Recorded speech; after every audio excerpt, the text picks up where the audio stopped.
Hi పిల్లలు, welcome back to our channel word of God. మనం last క్లాస్లో దేవుడు ఆదాముని సృజించాడు, అలాగే మనకి విశ్రాంతి దినం ఇచ్చాడు అని తెలుసుకున్నాం కదా.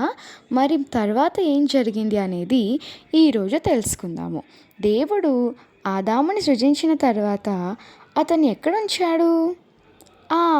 అవును, అతన్ని ఏదెను తోటలో ఉంచాడు. ఏదెను తోటలో రకరకాల పండ్లు, ఎన్నో వృక్షాలున్నాయి.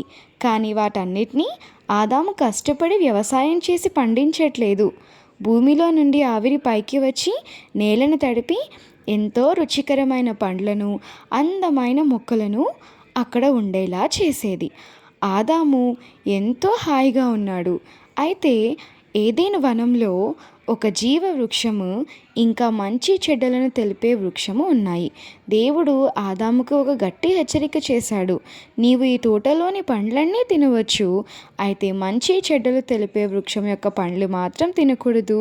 అవి తింటే నువ్వు చచ్చిపోతావు అని చెప్పాడన్నమాట.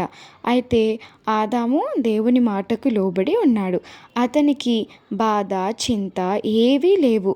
ప్రతిరోజు ఒక స్నేహితునితో మాట్లాడినట్టు దేవునితో మాట్లాడుతూ ఎంతో సంతోషంగా ఉన్నాడు. ఇంకా దేవుడు ఆదాము తోటని తడపటానికి ఒక 4 నదులను ప్రవహింపచేశాడు. వాటి పేరు పీషోను, గీహోను, హిద్దెకెలు, ఇంకా యూఫ్రటీసు. ఆదాము భూమిపై ఉన్న ప్రతి జంతువుకి, పక్షికి, కీటకాలకి అన్నిటికీ పేర్లు పెట్టాడు. ఆదాము పెట్టిన పేర్లే వాటన్నిటికీ స్థిరపడిపోయాయి. ఎంతో కాలం గడిచిన తర్వాత అన్ని జీవరాశులు జంటలుగా ఉన్నాయి. కానీ ఆదాం మాత్రం ఒంటరిగా ఏదైనా తోటలో సంచరిస్తున్నాడు. అతనికి ఎవ్వరూ తోడు లేరు. దేవుడు ఆ లోటుని చూసి దాన్ని గమనించి ఒకరోజు ఆదాముకి గాఢ నిద్ర కలుగచేశాడు. అతని ప్రక్కటెముకను తీసి దాని నుండి ఒక స్త్రీని తయారు చేశాడు. ఆమెను ఆదాము దగ్గరికి తీసుకొచ్చిన తర్వాత ఆ స్త్రీని చూసి ఆదాము చాలా సంతోషించాడు. నా ఎముకలలో ఒక ఎముక, నా మాంసంలో మాంసము. నీవు నరులలో నుండి తీయబడ్డావు కనుక నారి అని నిన్ను పిలుస్తాను అని చెప్పాడు. ఆదాము హవ్వను చాలా ప్రేమగా చూసుకుంటున్నాడు.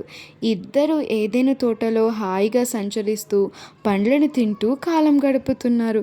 ఇంకా ఏంటో తెలుసా? వాళ్ళు ప్రతిరోజు సాయంత్రం చల్లపూట దేవునితో మాట్లాడేవాడు.